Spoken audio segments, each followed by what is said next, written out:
भगवान की कृपा प्राप्त करने के लिए, भगवान की दया के अधिकारी होने के लिए, भगवान की करुणा, भगवान की दया प्राप्त करने के लिए हमें आत्मिक प्रगति करना पड़ता है, आत्मबोध करना पड़ता है, आत्म विकास करना पड़ता है, आत्म सुधार करना पड़ता है, आत्म निरीक्षण करना पड़ता है, आत्म परिष्कार करना पड़ता है, आत्म बोध करना पड़ता है।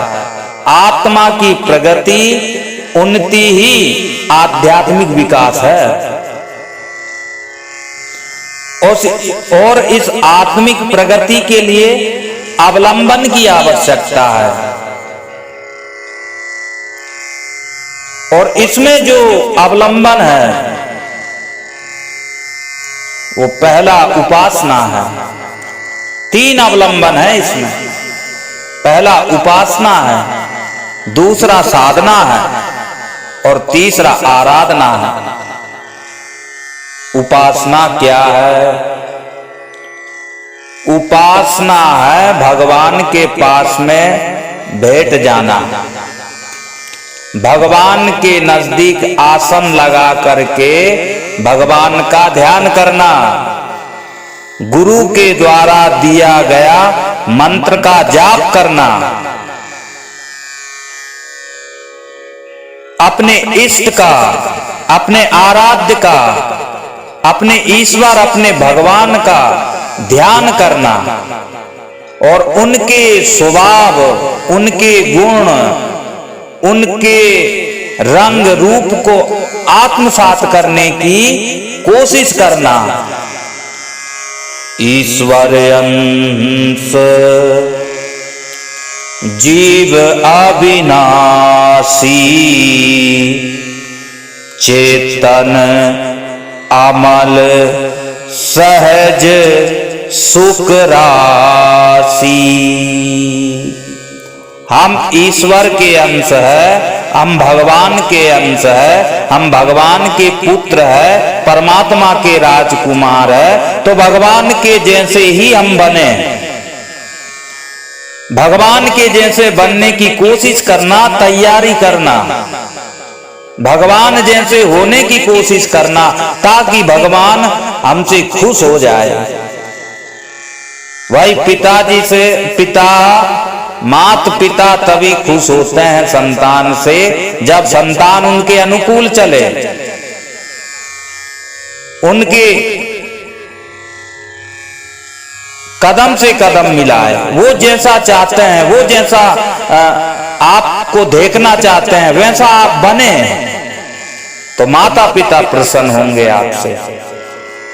तो वैसे ही भगवान क्या चाहते हैं वैसा बनने की कोशिश करने का नाम ही उपासना है।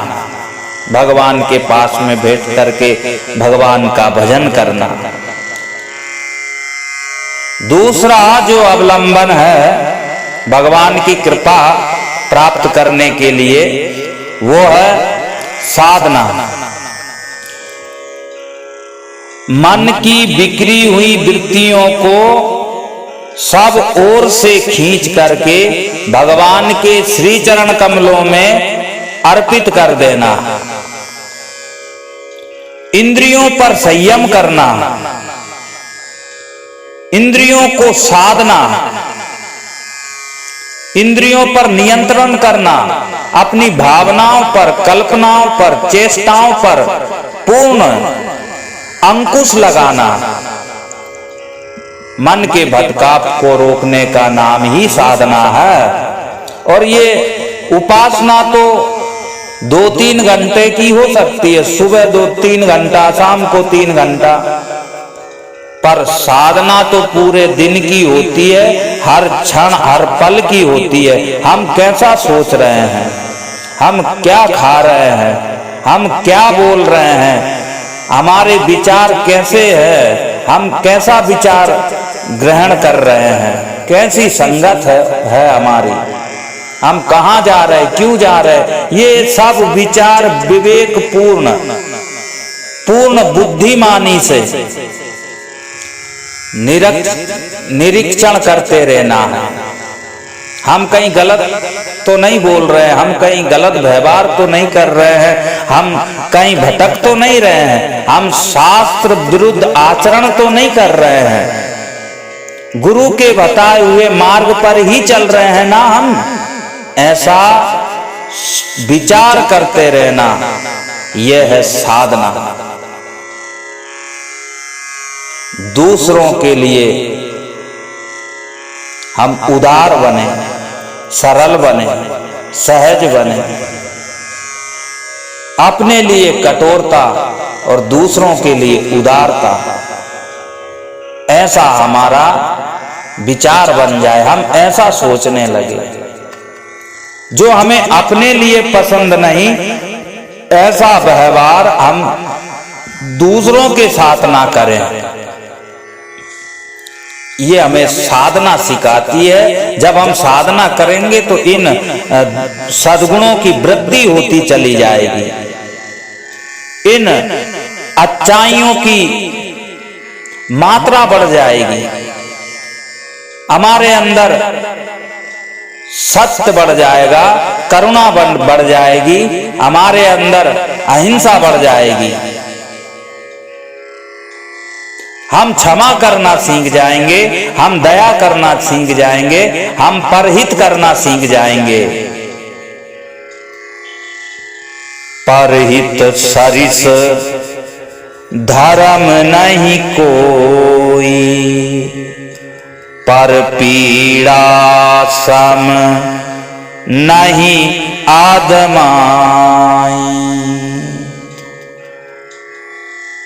धर्म न दूसर सत्य समाना, परहित सरिस धर्म नहीं भाई। परोपकार से बढ़कर के कोई धर्म नहीं है, कोई पुण्य नहीं है, कोई सत्कर्म नहीं है। और सत्य से बढ़कर के, सच से बढ़कर के, सच से बढ़कर के कोई यज्ञ नहीं है। जो हमारी कुछ गलत आदतें हैं, जो गलत हमारे विचार है, गलत अवलंबन बन गए हैं, वो सब हटते चले जाएंगे, वो सब छटते चले जाएंगे, वो सब नष्ट होते चले जाएंगे, वो सब मिट जाएंगे और हम शुद्ध होते चले जाएंगे। साधना का ये चमत्कार है। इसलिए साधना करते रहिए, अच्छाइयों की वृद्धि बढ़ाते रहिए, सद्गुणों की उन्नति करिए, आत्म विकास करिए, आत्म निरीक्षण करिए, आत्मबोध करिए कि हम कैसा जी रहे हैं। खुश रहने की कोशिश करिए, प्रसन्न रहने की कोशिश करिए। तो और तीसरा है जो अवलंबन है आत्मिक प्रगति के लिए, और आत्मिक जब प्रगति हो जाएगी तो भगवान की कृपा हमें मिलने लगेगी। तो उसमें जो तीसरा अवलंबन है वो है आराधना।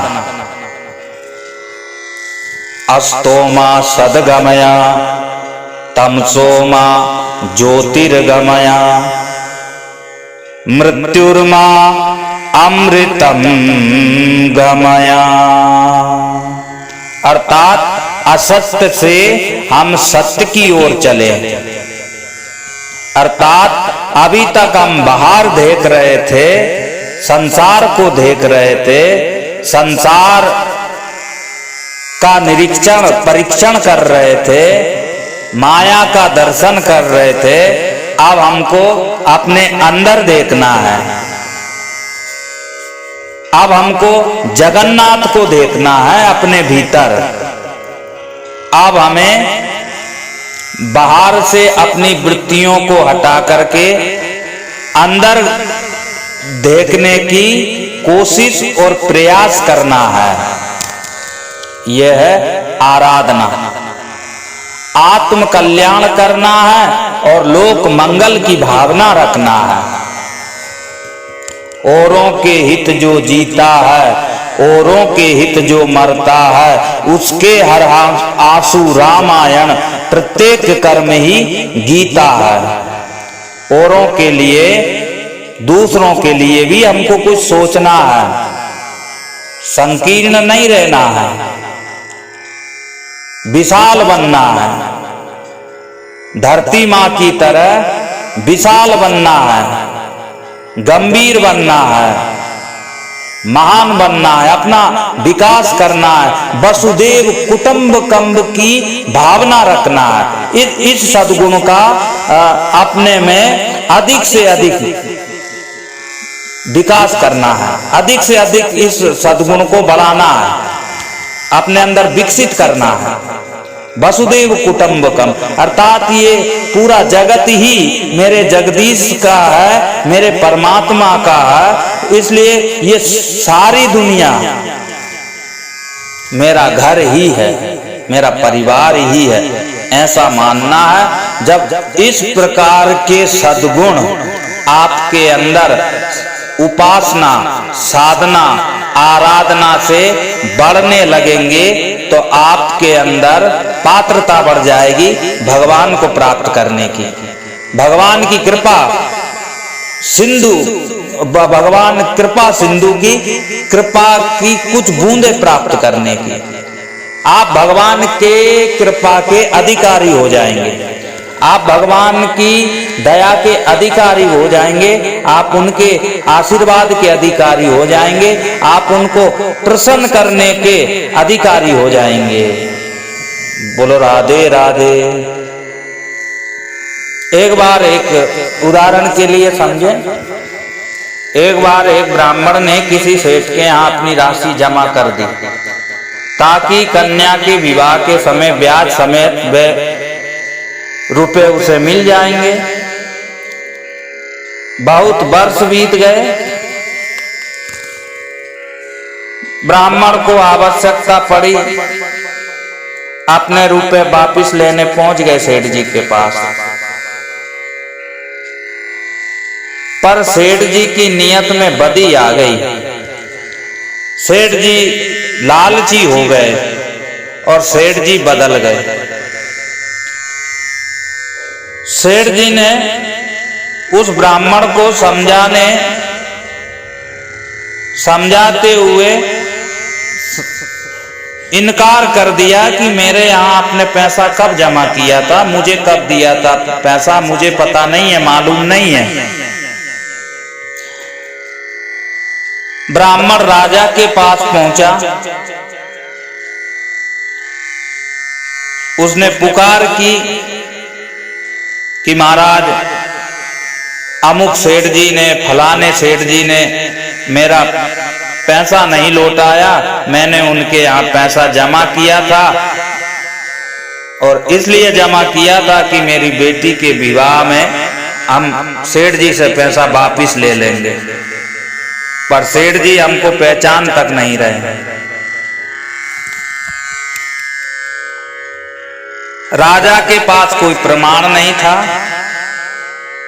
प्रमाण के अभाव में राजा कुछ कर तो नहीं सकते थे, पर उन्हें एक युक्ति सूझी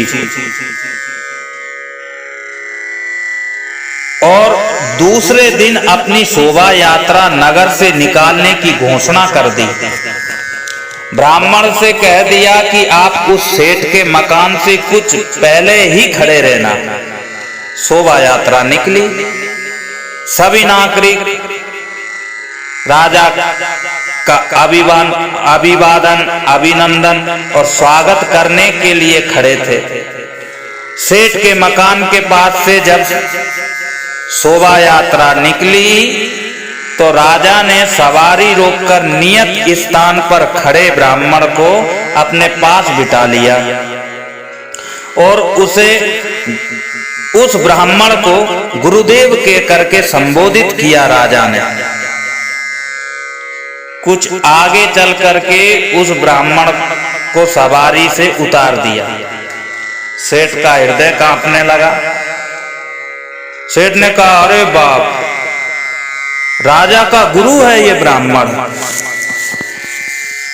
राजा का गुरु है तो ये तो न जाने मुझे क्या दंड मिलेगा अगर इसने जाकर के अपने राजा से बोल दिया तो।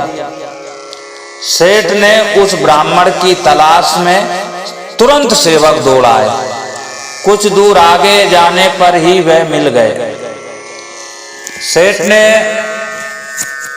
उसका बहुत सम्मान किया, उस ब्राह्मण देवता का, और कहा, हे ब्राह्मण देवता, भाई खातों में आपका धन जमा था, हमें स्मरण नहीं रहा, इसके लिए आप हमको क्षमा कर देना महाराज। सेठ ने ब्याज समेत सारा रुपया चुका दिया और उसकी कन्या के विवाह के लिए कुछ विशेष दान देकर विदा किया। ब्राह्मण मनी मन सोचने लगा, राजा के पास थोड़ी देर बैठने का ये परिणाम होता है, तो राजाओं के राजा ईश्वर के पास बैठने से, उसकी उपासना करने का तो ना जाने कितना बड़ा प्रतिफल होगा। चिंतन में ये परिवर्तन भक्त की विचारणा, क्रिया व निष्ठा में कायाकल्प कर देता है, जो उसे उस ऊंचाई पर ले जाकर ही छोड़ता है जहां ईश्वर के पास बैठने से हमें कोई नहीं रोक सकता है। ईश्वर के पास बैठने से पात्रता का विकास होता है। जो व्यक्ति स्वयं कष्ट सहकर भी दूसरों के दुखों को दूर करता है, जो दूसरों